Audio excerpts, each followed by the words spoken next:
은혜 갚은 까치 이야기 다들 아시죠? 최근에 저희 집에 은혜 갚은 까치가 찾아들었어요.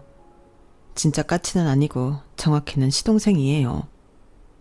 시동생은 제 남편의 배다른 동생인데 남편과는 친동생들보다도 더 가까운 사이였어요. 나이 차이가 많이 나서 그런지 마치 아빠와 아들 같은 사이였죠. 시동생은 태생 때문에 시댁에서 눈칫밥을 먹고 자랐는데 그런 시동생을 감싸준 유일한 사람이 바로 제 남편이었어요. 사람들은 흔히들 머리 검은 짐승은 돌보는 게 아니다 라고 하지만 그건 어디까지나 제 시동생과는 거리가 먼 이야기 같아요. 남편이 세상을 떠난 지금까지도 시동생은 저와 제 딸의 든든한 바람막이가 되어주고 있거든요. 그럼 지금부터 우리 모녀에게 찾아온 은혜 갚은 까치 이야기를 들려드릴게요. 저는 7년 전에 남편과 사별했어요.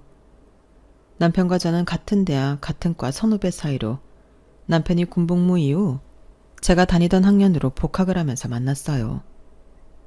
남편과 저는 학번 차이가 좀 났기 때문에 이전까지는 서로 이름도 들어본 적 없는 사이였어요.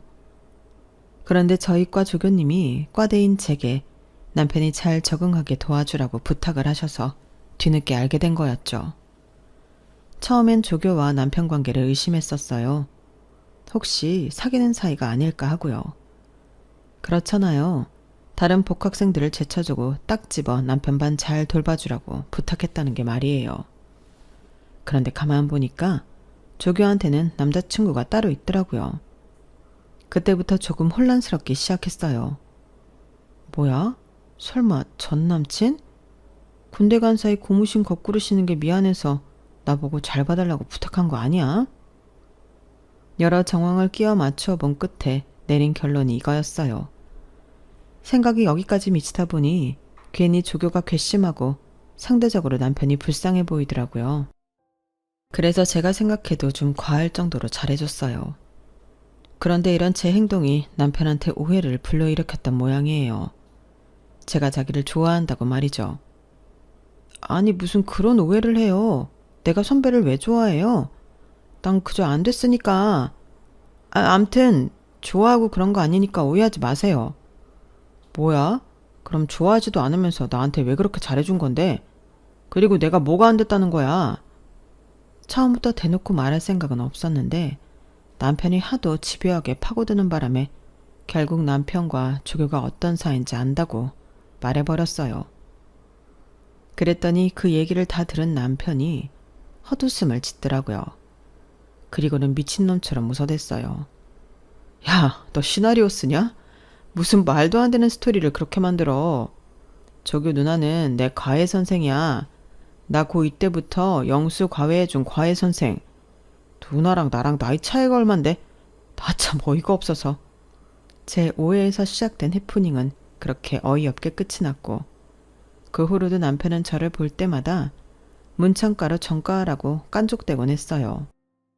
친하지만 만나면 견원지간처럼 으르렁대는 사이가 바로 남편과 저였어요.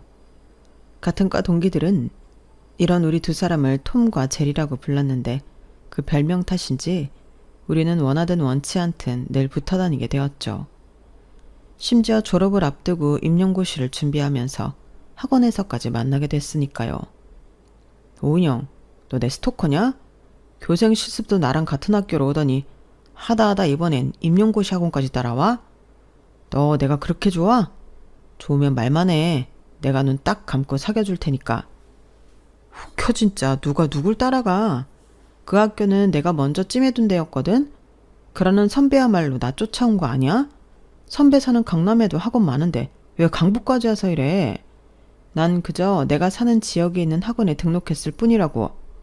누가 누굴 따라왔다고 그래. 그리고 나에 대한 마음을 아직도 못 접은 모양인데 내가 넓은 아량으로 딴 건 다 줄 수 있는데 딱 하나 내 자신은 못 주겠거든. 선배한테 주기에 너무 아까워서 말야. 암튼 한 번만 더 사귀던 소리 해봐. 그땐 가만 안 둘 줄 알아. 학교에서 하던 대로 우리는 학원에서도 얼굴을 마주칠 때마다 으르렁댔어요. 그러면서 서로 좋은 정보가 생기면 누구보다 먼저 공유하고 보고 싶은 영화가 개봉하면 같이 가서 보고 근처에 맛집이 생기면 둘이 같이 달려가곤 했어요. 어디까지나 취향이 비슷하고 따로 약속을 잡지 않아도 늘 근처에 있는 사람이라서 그랬던 거지만 다른 사람들 눈에는 그렇지 않았던 모양이에요. 사실 누가 봐도 우리 두 사람 관계가 좀 이상해 보이긴 했으니까요. 정작 우리 두 사람만 그걸 모르고 있었던 거예요.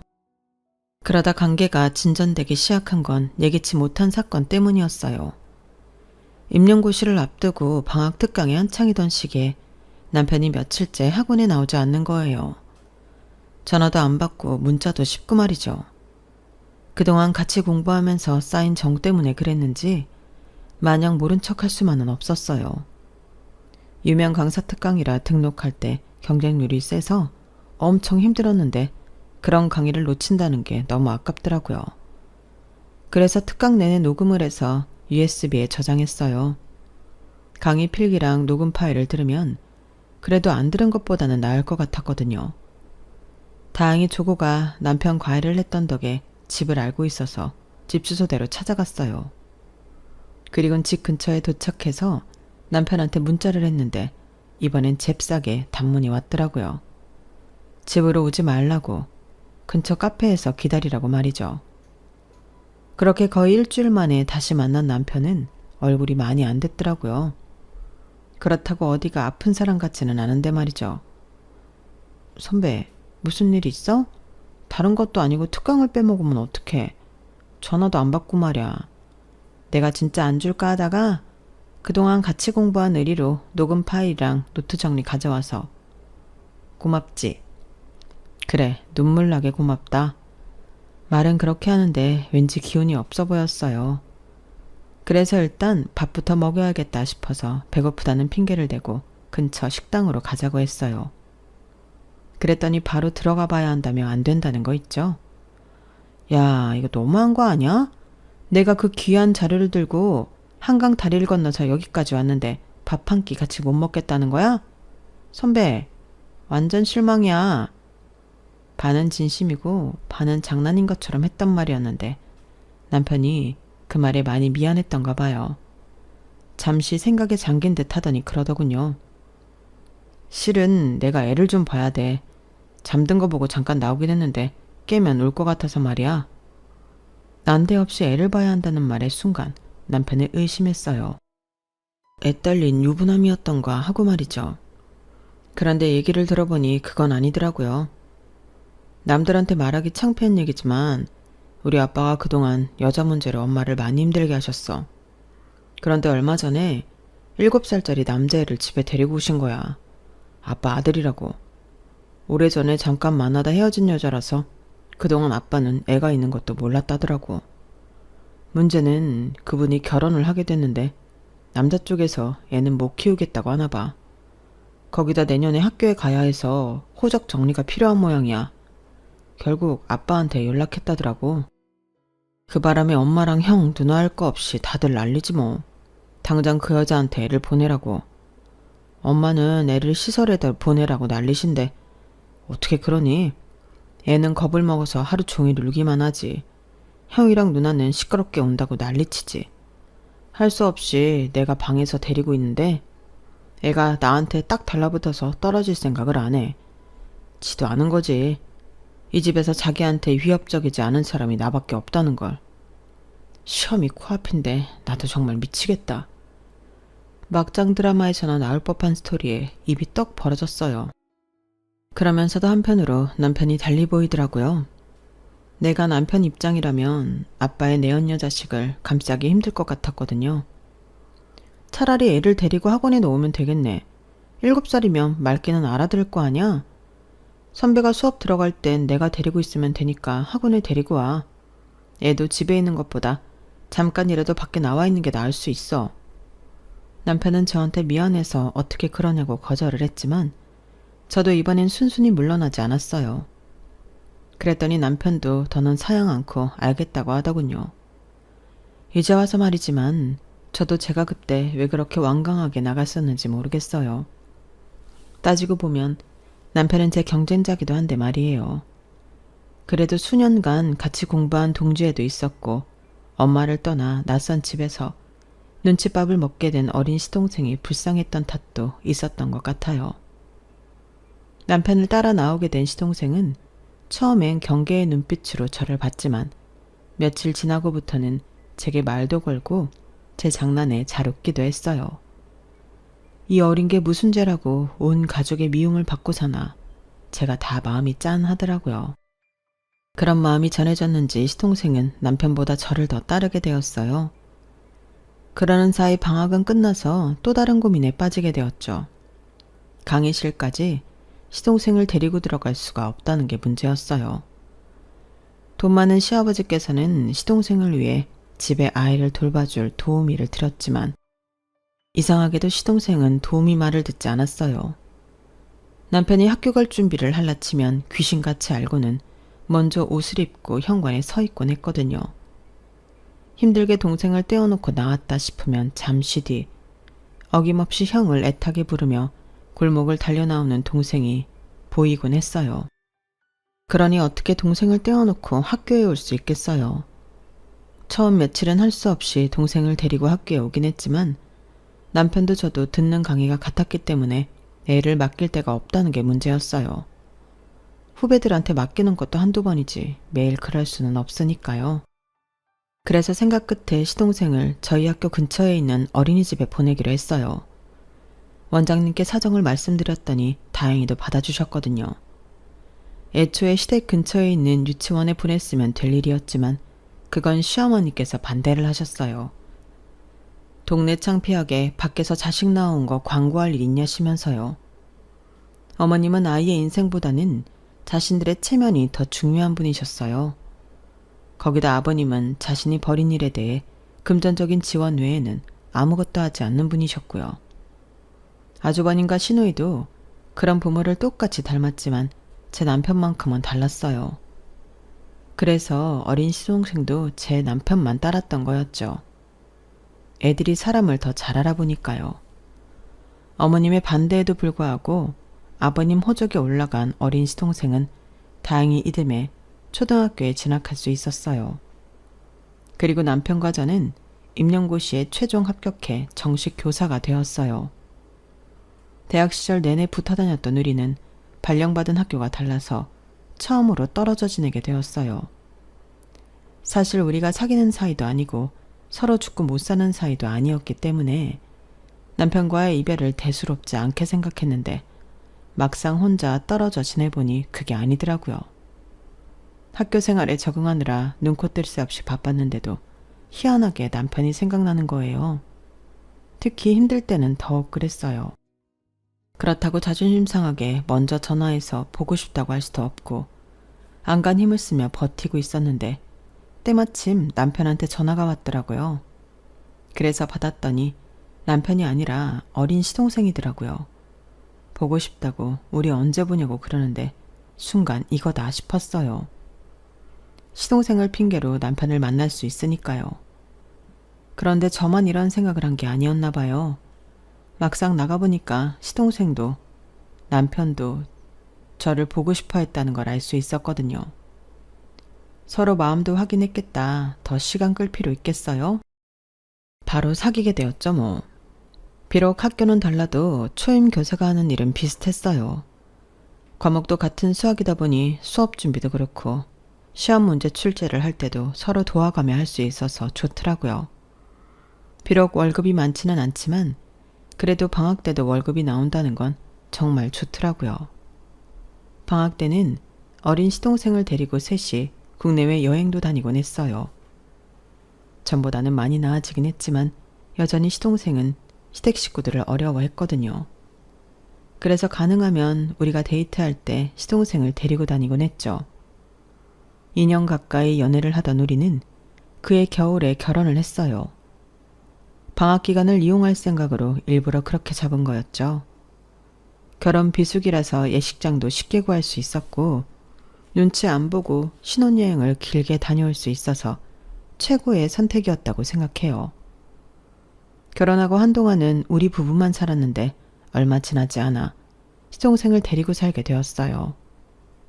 남편이 시댁을 나오자 시동생이 많이 힘들어했고 시어머니 구박도 더욱 심해졌었거든요. 보다 못한 제가 남편한테 시동생을 데리고 오자고 해서 어렵게 성사된 거였죠. 그런데 웃긴 게 뭔지 아세요? 막내 아들이 식구들한테 구박을 당하는데도 나 몰라라 하던 아버님이 저희가 시동생을 데리고 산다는 걸 끝까지 반대를 했었다는 거예요. 아빠가 없냐 엄마가 없냐? 왜 진우를 니네가 키워? 괜히 쓸데없는 소리 말고 니들은 니들 인생이나 살아. 사돈 보기 창피하게 뭐하는 짓들이야? 아니, 그렇게 창피함을 아시는 분이 밖에서 자식을 낳아오고 집에 데려와서는 방관을 한답니까? 솔직히 아버님 말씀에 따박따박 반박을 하고 싶었지만 정말이지 안간힘을 쓰고 참았어요. 그런데 어머님은 아버님과 생각이 달랐다는 게 문제였어요. 아유, 그래도 자식이라고 그렇게 끼고 살고 싶어요? 쟤 때문에 나랑 우리 애들이 가슴 찢어지는 건 생각 안 나냐고요. 셋째 내가 데려다 키우겠다는데 당신이 뭐라고 반대를 해요? 당신이 그럴 자격이 있어요? 애만 딸랑 만들어 놓으면 뭐 하냐고요. 사고는 당신이 치고 왜 그 뒤치다거리는 내가 해야 하냐고요. 긴 말 필요 없어요. 셋째 내가 키운다고 하니까 그렇게 하라고 하세요. 어머님 기세에 눌린 아버님은 마지못해 허락을 하셨고 그때부터 시동생은 저희 집에서 함께 살게 되었어요. 솔직히 시동생을 데리고 오겠다는 생각을 할 때만 해도 애를 키우는 게 이렇게 손이 많이 가는 줄은 몰랐어요. 신경 써야 할 게 한두 가지가 아니더라고요. 퇴근 시간까지 애를 봐줄 사람이 없어서 태권도 학원이랑 피아노 학원으로 뺑뺑이를 돌려야 했고 학교 업무로 파김치가 된 상황에서도 시동생 숙제를 봐주고 준비물을 챙겨야 했어요.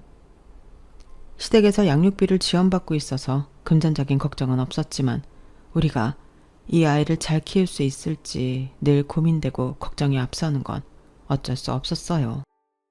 우리 부부가 교사라고는 해도 아이 키우는 걱정은 일반 부모님들이랑 다를 바 없었거든요. 그래도 다행인 건 시동생이 말썽 안 부리고 잘 자라주었다는 거예요.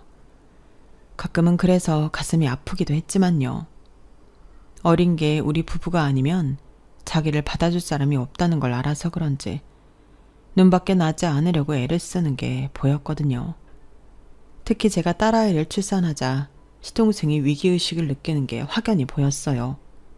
우리에게 아이가 생겼으니 이젠 자기는 버려질지 모른다는 두려움을 느꼈던 모양이에요. 우리 부부가 좀 더 사랑으로 품어주었더라면 시동생이 이런 걱정은 안 했을 거라는 자책도 많이 했어요. 도련님, 형이랑 내가 아기만 이뻐할까봐 걱정돼요? 제 말에 시동생은 시무룩한 표정으로 바닥만 바라볼 뿐 아무 말도 하지 않았어요. 에이, 그런 게 어딨어. 도련님은 도련님이고 딸은 딸인데. 다은이가 태어났다고 해서 도련님이 받을 사랑은 줄어든 게 아니에요. 마찬가지로 도련님이 있다고 해서 다은이가 받을 사랑이 줄어드는 것도 아니고요. 각자 자기 몫의 사랑은 그대로 받는 거니까요. 그러니까 아무 걱정 안 해도 돼요. 달라진 건 아무것도 없으니까.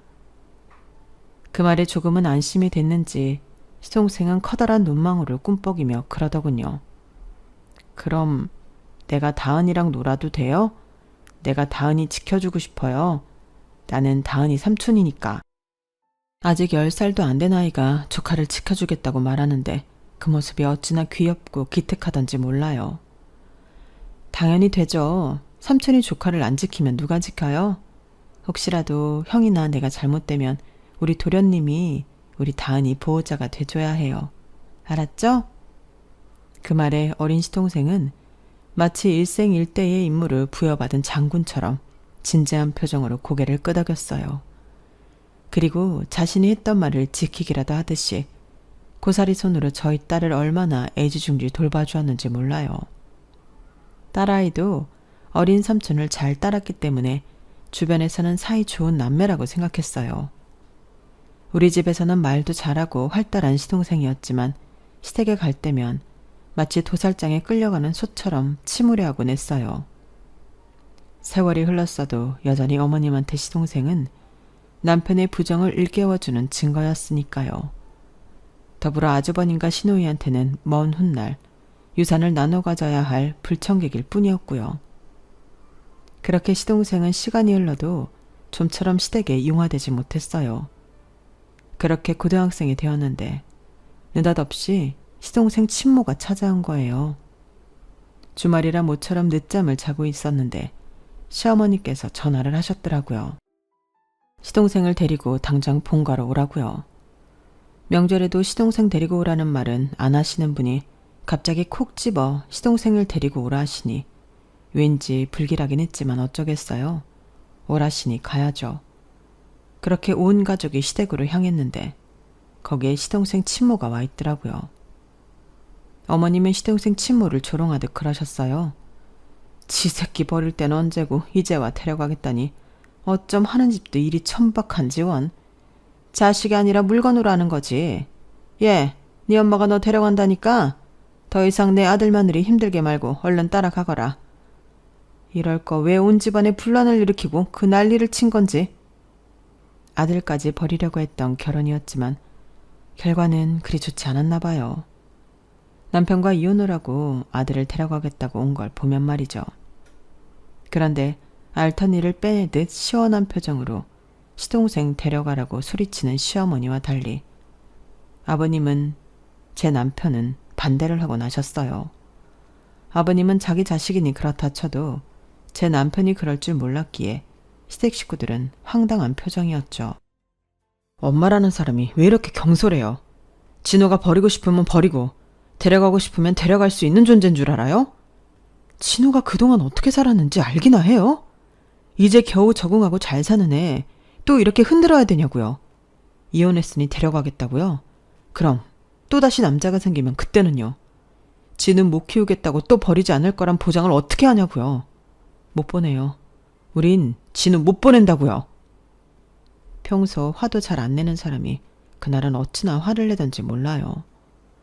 저 역시도 남편이 왜 이렇게까지 화를 내는지 모르는 바는 아니지만 그래도 여기서 눈칫밥 먹고 사느니 친모 품에서 사는 게 낫지 않을까 하는 생각도 들었어요. 그런데 그때 시동생이 그러는 거예요. 형, 미안해. 형이랑 형수님이 그동안 날 위해 준 거 잘 아는데도 나 엄마랑 살고 싶어. 형, 미안해. 눈물이 그렁그렁한 눈으로 울먹이는 시동생을 보니 남편도 더는 뭐라고 할 수가 없었어요. 지금 이 상황에 누구보다 힘든 건 시동생이라는 걸 알기 때문이었죠. 대신 시동생한테 딱 한마디만 했어요. 진우 너 잘 들어. 형은 이제 너 안 받아줄 거야. 그러니까 아무리 힘든 일이 있어도 네 엄마 옆에서 살아. 다신 돌아올 생각 말고. 알았어?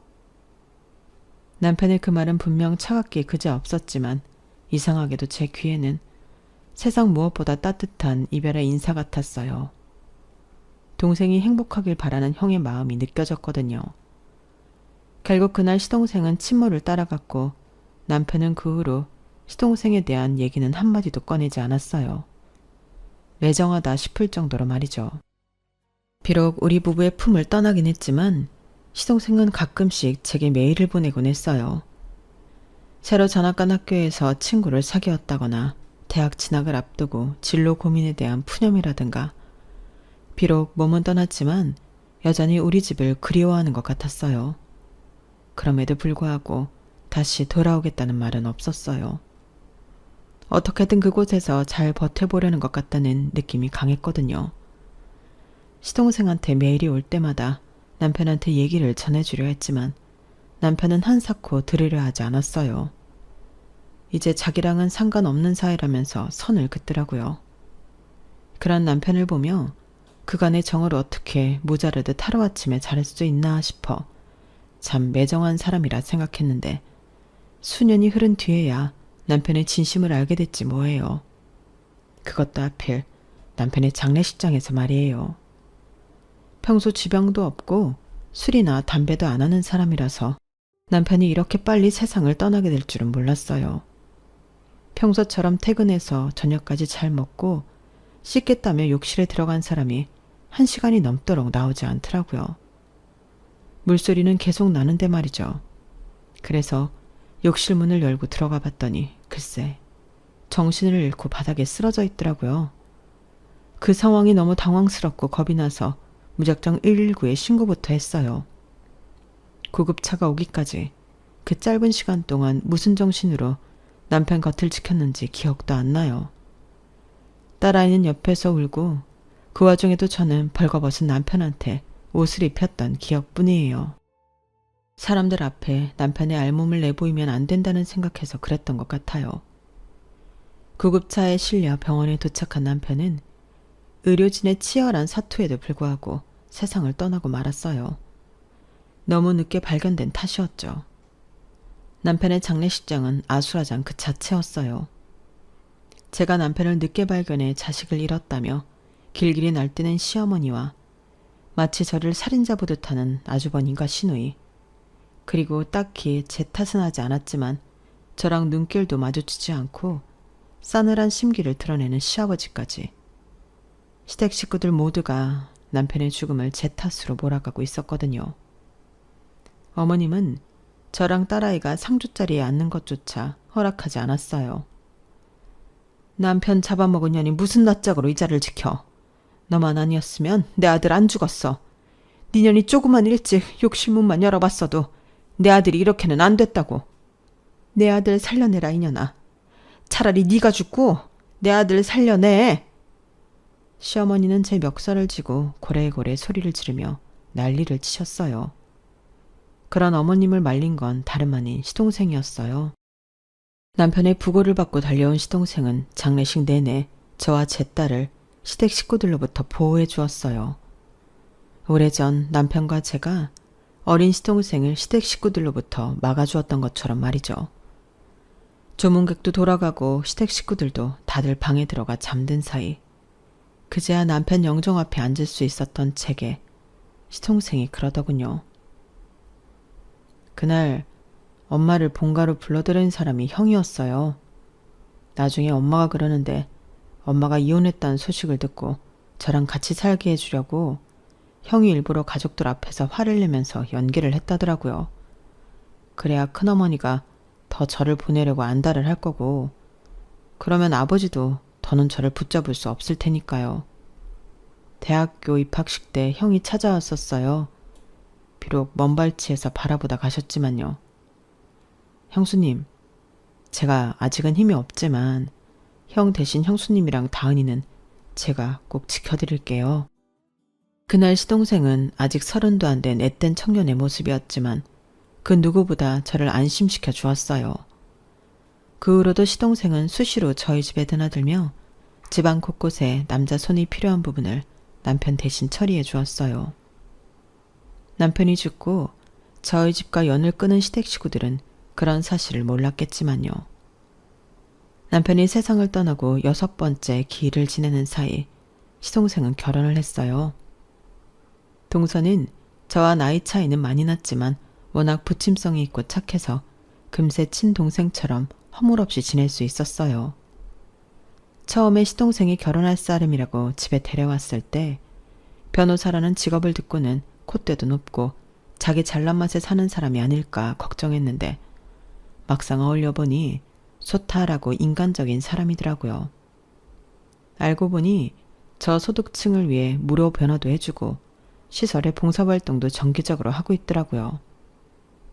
변호사가 된 것도 가난한 사람들한테 힘이 돼주고 싶어였다고 하니 말 다 했죠. 실은 저희 아빠가 오래전에 누명을 쓴 적이 있어요. 다른 사람도 아니고 어릴 때부터 한 동네에서 나고 자란 친구인데요. 아빠는 친구와 함께 친구 부친이 하는 회사에서 일을 하셨었는데 아들 친구라는 명목하에 주말에도 집에 불러서 정원 관리부터 허드렛 일까지 다 시키셨어요.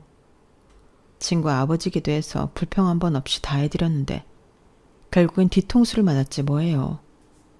친구가 몰래 회사 돈을 빼돌리고 있는 걸 저희 아빠가 알게 됐는데 그걸 저희 아빠가 한 짓으로 둔갑시켜버리더라고요. 누명을 씌운 것도 모자라 변호사를 앞세워 소송까지 거는 바람에 아빠는 실형을 살게 되셨어요.